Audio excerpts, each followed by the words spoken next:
while I was asleep. I thought I was dreaming, but it rained again. While I was sleeping, I actually woke up for a split second, and I heard rain coming down, and I thought I was dreaming. I was like, oh my God, it's raining again. The Weather Channel said that there was like a 0 to 20% chance of it raining yesterday, and then it rained like 3 inches yesterday. It rained like 2 inches in the morning, and then it probably rained another inch in the evening, another 2 inches in the evening. And so, well, I'm supposed to be good on the rain until Saturday. Today's Wednesday, and it's not supposed to rain until Saturday. And so, I'm still going to stay on track for everything.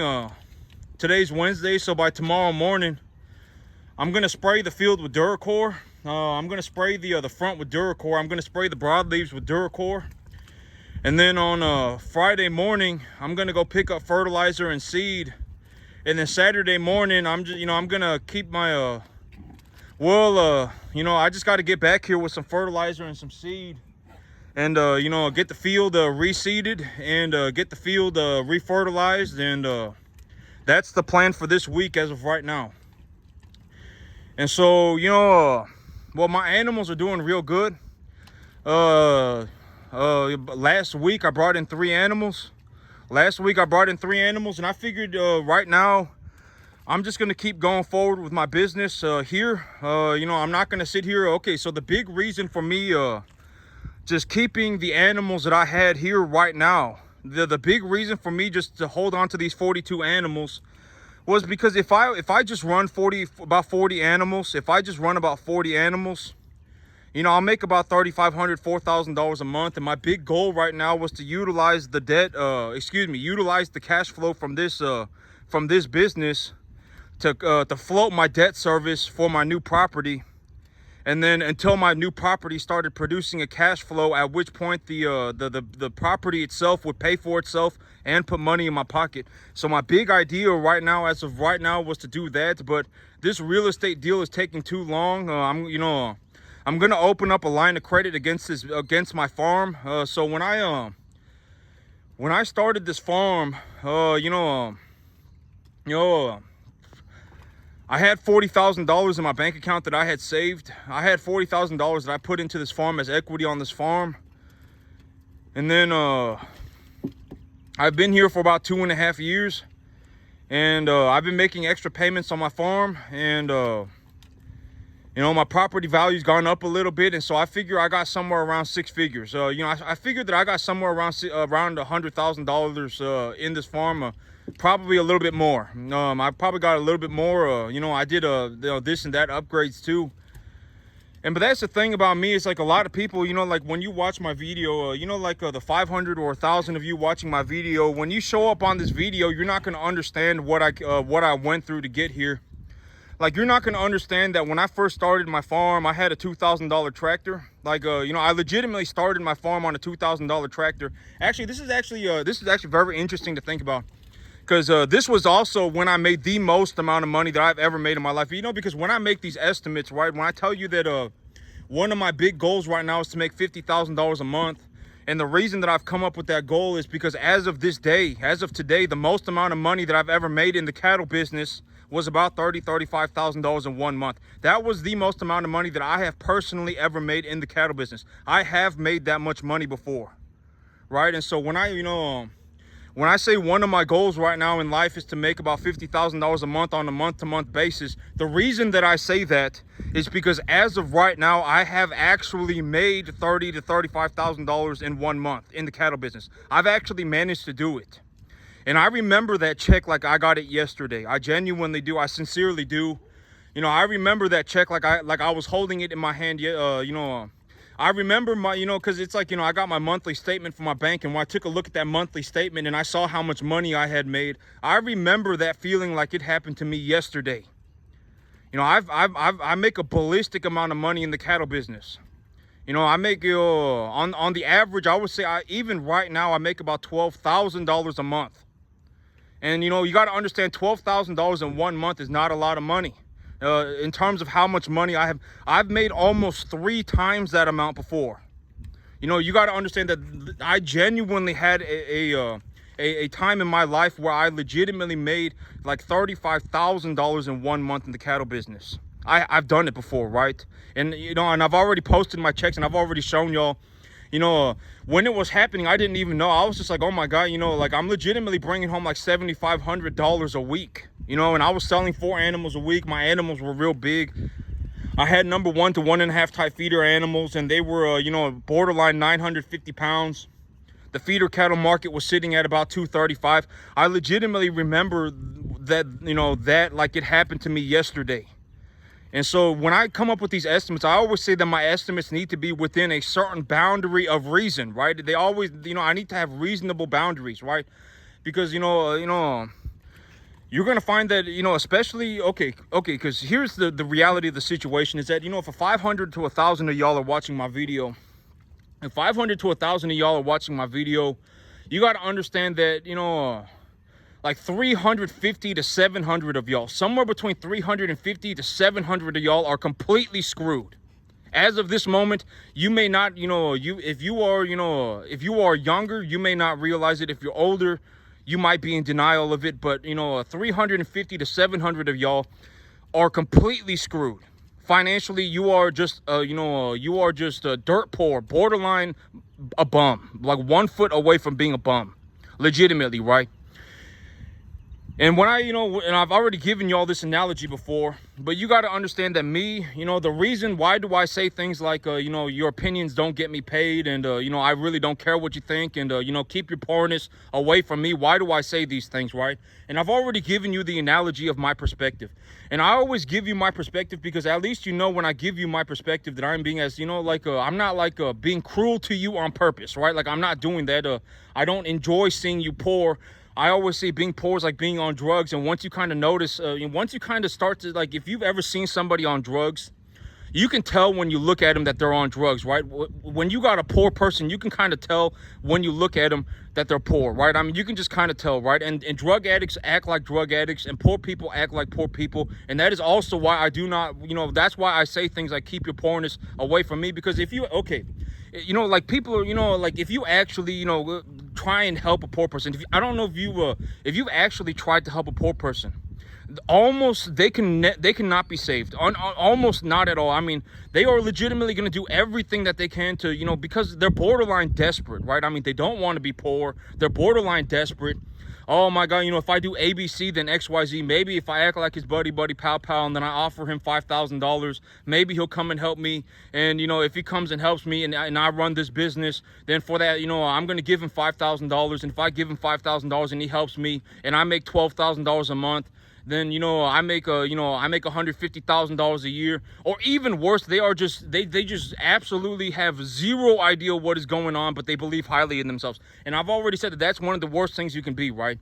I fell out of heaven to 7 is one of the worst things that you can be, because if you are in I fell out of heaven to 7 mode, you are screwed forever. I'm telling you, you are, because now you're in a situation where you genuinely believe that you have an advantage. You believe that you are already good. You don't have to put in any effort. You are already there. You believe highly in yourself, and then now you are borderline on the verge of acting on that internal belief system.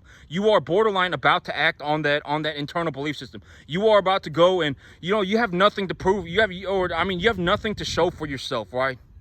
People like me, I have nothing to prove. I mean, my cattle speak for themselves. I mean, these 42 cattle in front of you right now, these 39 cattle, I got 3 in the front. These 39 cattle, I haven't, photoshopped these cattle onto my video. And,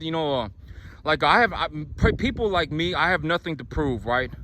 I mean, my work speaks for itself. My bank account speaks for itself. I make a ballistic amount of money. I legitimately make so much money that I can do whatever I want. Legitimately, that's how much money I make, right? I mean, I make in excess of like $4,000 a month. That's how much money I have left over. You know, like if I bring home $14,000, I legitimately have an excess of about $6,000. If I bring home $12,000, I have an excess of like $4,000 every single month just sitting in my bank account. Right? I mean, and if you want to know the numbers, just run the numbers for yourself, right? I've already given you the formula for how I run my numbers. I've already shown you my paychecks. I already tell you how much I pay for these animals. When I bring them home, I tell you, oh, for these heifers, I paid $700 a piece. For these heifers, I paid $750. You know, the market was kind of hot today, and I paid 900 for these steers. You know, whatever it may be, you know, I tell you how much I put into these animals, right? I tell you how much I put into these animals. I tell you exactly what I do for these animals.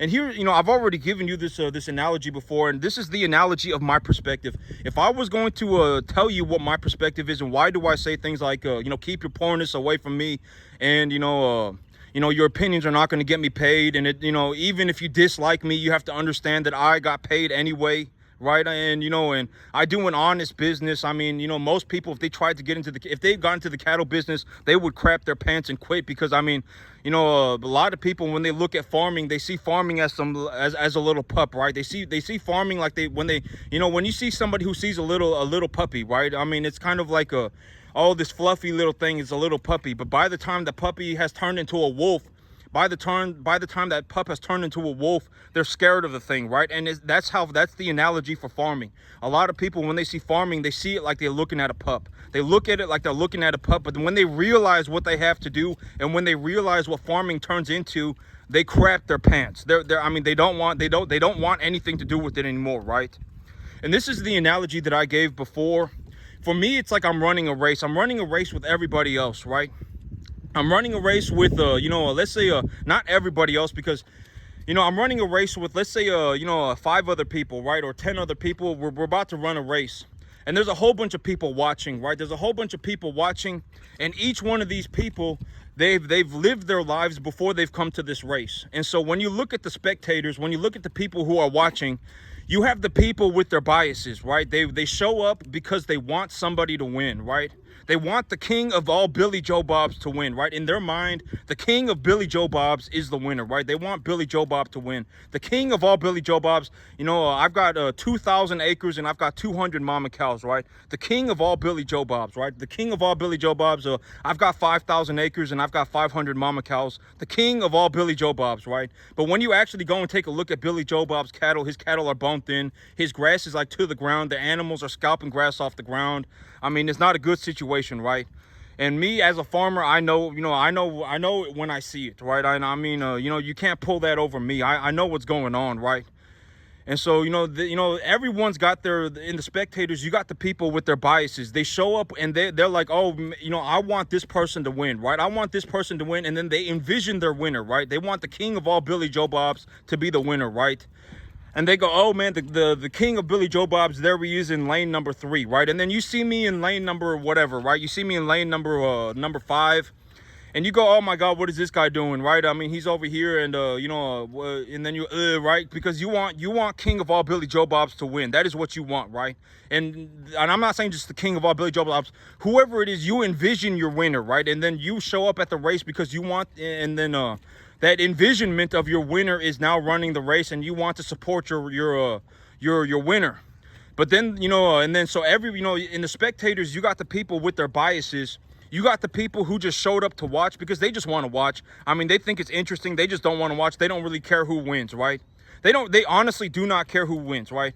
And I would say 90% of all the spectators, that including you on YouTube, if there are 1,000 of you, 500 of you watching this video, 400 to 900 of you have an idea of what you want your winner to look like in your head.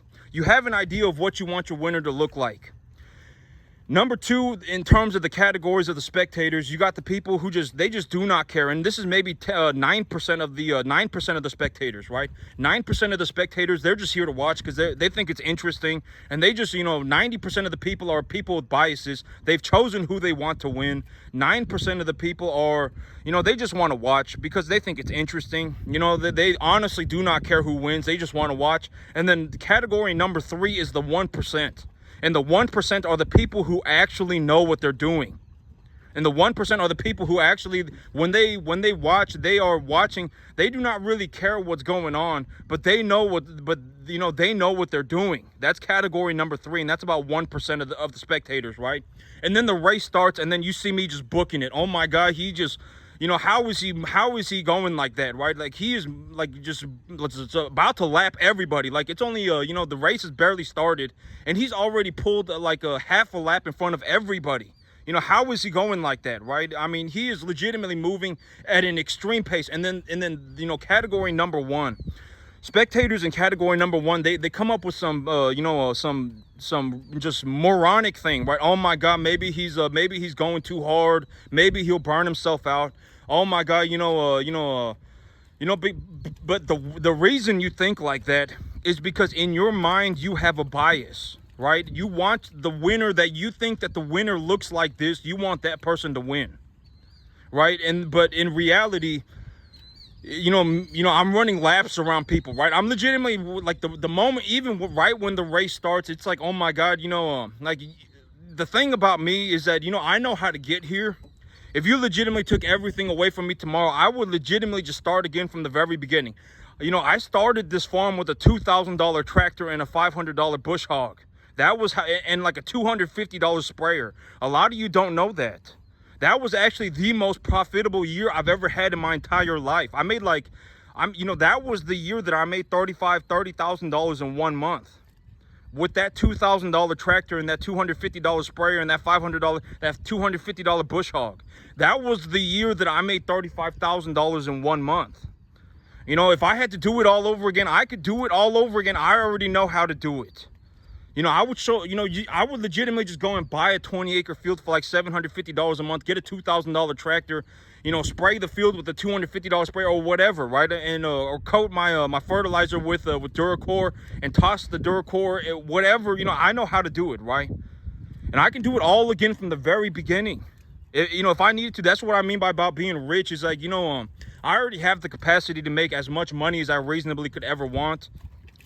Reasonably within a reasonable margin. I mean, if what I want to do is go on vacations all the time and do drugs all the time, then there's no amount of money that's going to fix that, right?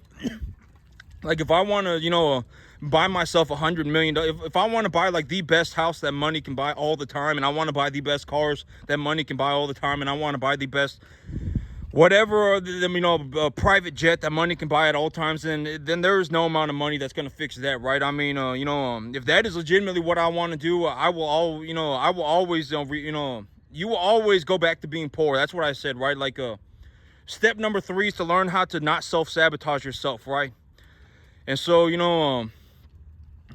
but that's the thing about me. It's like, even if I lost all of this, I could redo it all. I mean, within this is also what I mean by, if you put me on a field, I would start farming legitimately. I would start going I would start all over again from the very beginning within 2 seconds of being on the farm. I wouldn't sit around for 2 years doing nothing, right? I mean, legitimately within 2 seconds of being on a new farm, I would start farming, right? I would go right back to what I was doing. Why? Because I know what I'm doing, right? I legitimately started this farm with a $2,000 tractor and a $250 sprayer, and I think I paid $400 for that bush hog. And I could do it all over again. It's nothing to me. I mean, I could do it all over again. But that's the analogy that I used, right? It's like running a race. And then you got your spectators, and then your 90% of the spectators are somebody with a bias, right? And that includes all of y'all on YouTube. 90% of you, unless you are like a very, very, very young and you do not have the capacity to have a bias, that is the most opportunistic time to become extremely good at something. Because at that point, if you learn from somebody who is extremely good, objectively just like one of the best in the world, your chances of making it drastically goes up. Because the moment you start looking at Billy Joe Bob and you go, oh my God, Billy Joe Bob's the winner, right? Billy Joe Bob, the king of all Billy Joe Bobs, he's got a 5,000 acre ranch and he's got 500 mama cows on it. The king of all Billy Joe Bobs, that's what the winner looks like. By the time you've began to think that bias will become a part of your life. And then you won't understand, if you're running 500 mama cows on 5,000 acres, that's kind of pathetic. If I go and take a look at your mama cows and your mama cows are at a body conditioning score of 4 or less, it's kind of pathetic, right? I mean, what are you doing? I mean, you are failing, and this is not good, right? You should not be in a situation where you have bone-thin mama cows and then you're sitting there fiddling your own diddly about how you got 500 mama cows on 5,000 acres. You should not be like that, right? That's not good. And so when the race starts and then you see me going and it's like, oh my God, Because in your mind, it's like, you actually, there was 2% of you that did not want me to win, simply because you wanted your winner to win. You wanted the person that you were rooting for to win, right? You had your bias. You said, oh my God, you know what? I want runner number 2 to win. I want runner number 2 to win. I want runner number 3 to win. I want runner number 1 to win. That is how you showed up at the race, right? And that's how a lot of you show up on my video. You have your bias and you have what you want your winner to look like.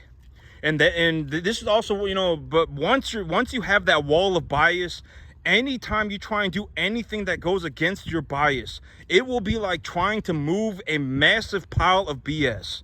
And that's what I mean by a lot of you have a massive pile of BS on you that you cannot get it off of you, and you are stuck underneath it. That is what I mean. This is a very, I've used this analogy before, right? It's like running a race, and why do I just essentially do not care? Why do I say things like keep your poorness away from me, and if you drop dead tomorrow, I wouldn't even know? Because you got to understand that, it's the honest truth, right? Like, and imagine me like running a race and, 1,000 of you are watching. If one of you dropped dead while I was running the race, how would I know, right?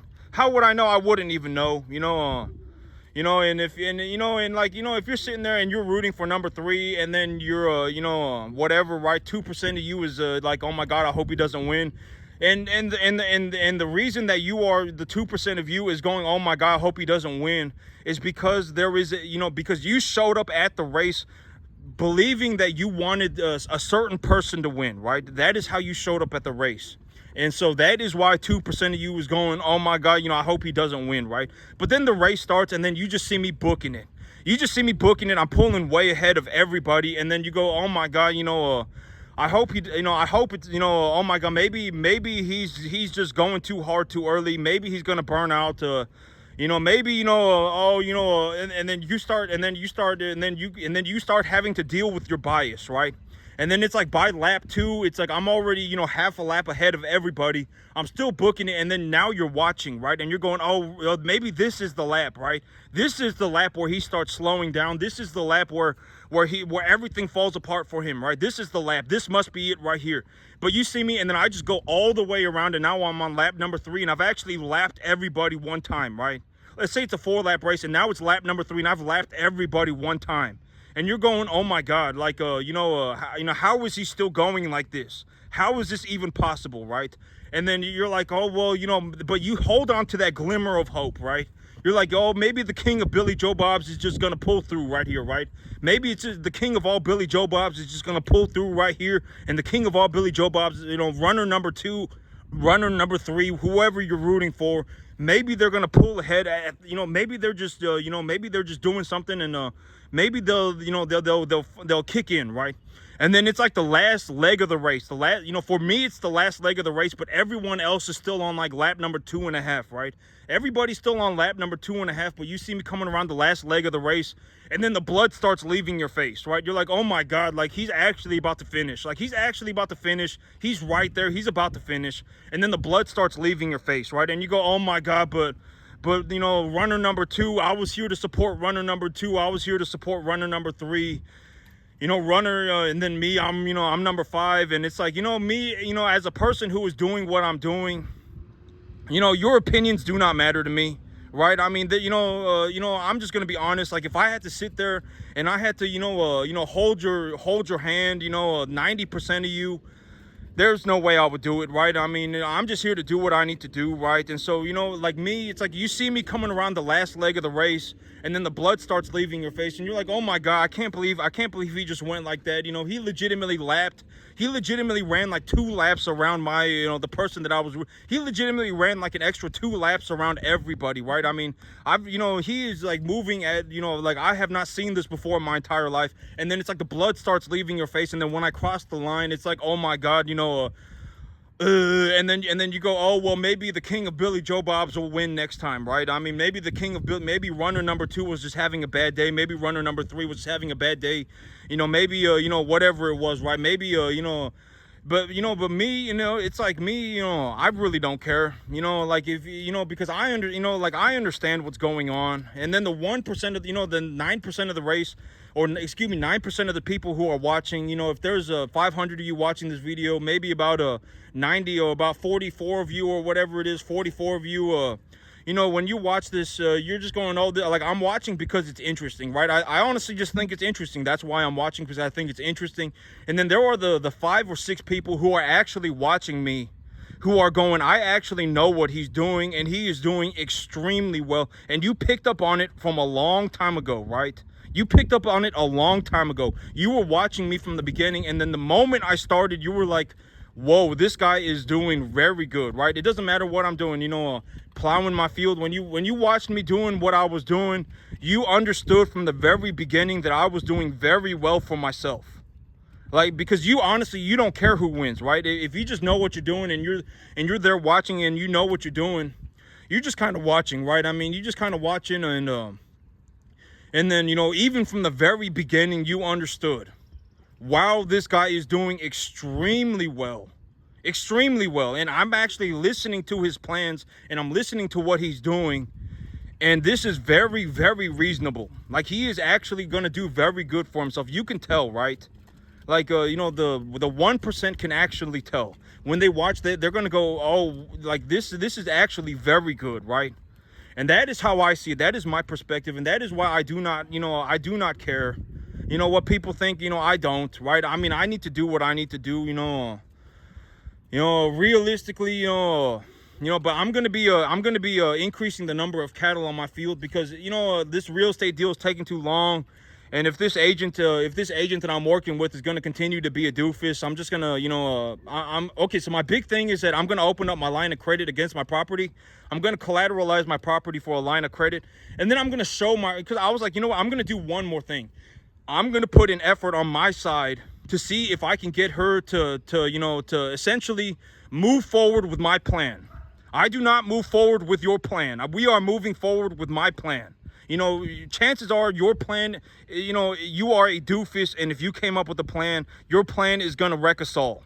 So we are going forward with my plan. Why are we going forward with my plan? Because at the end of the day, it's my money, right? I'm the one who made the money, you know, and it's my money, right? And I'm the one who makes the money. So it is going to be my plan, right? And so when I go in, and when I talk to my real estate agent, my big goal right now is essentially I'm going to collateralize my property for a line of credit, and then I'm going to show her the line of credit. I'm just going to show it to her.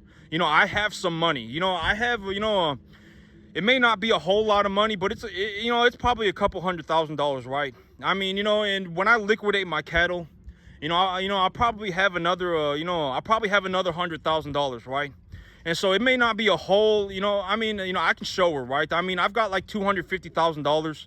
You know, I don't have a loan right now. I don't have a pre-approval letter, and I don't want to get a pre-approval letter, right? I don't want to get a pre-approval letter because if I got a pre-approval letter right now, my pre-approval letter is not going to come out good, right? It's not going to turn out good because I essentially have money tied up in my cattle right now. My credit score is low. My money is tied up in my cattle, but I also do not want to liquidate my animals as of right now. I do not want to have to liquidate the entirety of my herd just to show you that I have money. So what I'm going to do is I'm going to collateralize my property, and when I do liquidate my herd, and when I collateralize my property, and you know, it'll probably be a couple $100,000, you know, maybe a little bit less, and then you know, and then I got my animals, and then you know, when I liquidate my animals, you know, maybe I have, you know, another $100,000. So I can, you know, I may not have a pre-approval letter, and my credit might be bad. My credit might be bad right now, and I may not have a pre-approval letter. But here's at least, you know, at least I have $350,000, right? But at least I can show you that I have $350,000. And if I show you that I have $350, maybe it will overcome your desire for me to have a pre-approval letter. And then you will understand at that point, you will understand, you know, maybe if I just show them that I have 350 grand, maybe the agent will change their mind, right? And, you know, there's a reason why I make my plans this way. I need a 1 year running head start, no matter what. It does not matter. Like, you know, I need a 1 to 2 year, I need a 1 year running head start. I need a 1 year running head start. Why do I need a running 1 year head start? It's because if you gave me a 1 year head start, a running head start on this property, essentially within 1 month of me having the property, I would have the whole thing fenced. I would have a well drilled. I will have grass on the field. And then the moment the fence is done and the well is done and the grass is good to go, I will legitimately just load my cattle up and put them on that field so that they can eat grass. And why am I doing this? Because in the past, I have sincerely, 100% honestly made $30,000 to $35,000 in 1 month doing this exact same business plan. I've done it before, right? You know, and I've already shown you the checks. I've already shown you what I do. You know, I legitimately, you know, even when even right now when I'm doing horribly for myself, and I legitimately, I'm doing this essentially to make just enough money to float about $500,000 in debt service, right? The reason that I'm going at this pace right now, I've slowed my pace right now, is so that I can essentially just make enough money to float my debt service for some new land, and then I can utilize the money that I'm making here to float my debt service for my new property, and then the money that I make on my new property is going to make me more money, and then the money that I make on that new property is going to be the money that I get to keep. But if I'm not able to get on a new property, I'm going to go forward with my plan here, and I'm going to make more money here. I'm just going to make more money here until I see an opportunity to buy more land. And, you know, and if I show my real estate agent that I have money, you know, I'm not a poor person, I have money. And if she still does not want to, you know, sign the paperwork for me or whatever, she does not want to write the contract, at that point, I am going to fire my real estate agent, and I'm going to go to a different agent. Because somebody, you know, I'm not here to fiddle fart around. You know, like, I'm not here to, you know, your plan might be to get me to have a pre-approval letter. That might be your plan. Like, your plan might be, oh, I want my client to have a pre-approval letter. I want my client to have a good credit, or whatever it may be. That may be your plan. But I don't care about your plan. Right? I have a plan for a reason, and I make a ballistic amount of money. And so we are going forward with my plan, because if we went forward with your plan, we're going to get nowhere, right? We're going to do circles forever. And so we are going forward with my plan. And at the end of the day, I'm the one with the money. And so you either do what I tell you to do, or you essentially, you're going to get fired, right? I mean, it's not difficult. Just get me a 1-year option contract. That's all you need to do. Just get me a 1-year option contract. I will give the owner the listing price. Whatever, the price that they want for their property. I won't even ask them for a discount. I'll give them their listing price. And if they say they want 5% of the property as an option contract fee, then I'll give them 5% of their property as option. If they want 25 grand for the option contract, I'll give them the 25 grand. I don't care about the 25 grand. The 25 grand is negligible money. Even $250,000 is negligible money, right? I mean, you can legitimately go to the bank right now and pick up a $250,000 loan for like $1,000 a month. $250,000 is negligible money. You know, if the owner tells me that they want a $25,000 option contract fee, I will give them the 25 grand. If they say they want 370 grand for their property, I will give them 370 grand for their property. But in return, I want a 1-year option contract. That is the deal. And if my real estate agent cannot, just fill out the paperwork and send it to him, even when I show her the money, she cannot fill out the paperwork and send it to him, then I'm gonna fire my agent and get a different agent. Right? Because at that point, it's like, I've done everything that I could. I legitimately, showed you that I have money, right? Like, I'm not a poor person. Here is the money. I'm gonna show it to you, right? And if at that point she cannot just go and do what I need her to do, then she is gonna get fired. And I'm gonna go and get a different agent. I'm gonna get an agent that actually, I don't have to have this life or death battle. Right, I've always said, the moment you become like a moron, the big problem is that anytime you try and do anything, that goes against your bias. If anything goes against your bias, it will be like trying to move your massive pile of BS with you, and most of you cannot move that massive pile of BS. You cannot do it. Most of you will die under your massive pile of BS. You will get stuck like that. And my agent is the same way. Real estate agents are the same way, right? Like, if my agent cannot get it together, I'm gonna do one last thing to get her to get moving. I'm gonna show her that I have money. And how am I gonna do that? I'm gonna collateralize my property for a line of credit, and then I'm also gonna start liquidating my animals. And when I liquidate my animals, I'm gonna have a significant amount of money in my bank account. I would say that I'm gonna have somewhere between $250,000 to $350,000. And I'm going to show her, here is a statement from my bank showing you that I have somewhere between $250,000 to $350,000, right? And if I show her that and she still will not do the paperwork, then I will fire her. And so that's the plan right now. And I'm going to move forward with my property here. Every 2 weeks, I'm going to bring in new animals. Last week, I brought in animals. This week, I'm going to work on my grass. The big idea for this week is to work on my grass. And the next week, I'll be bringing in more animals. Granted that I have some decent weather. But that's it for me today, YouTube. Y'all have a good one.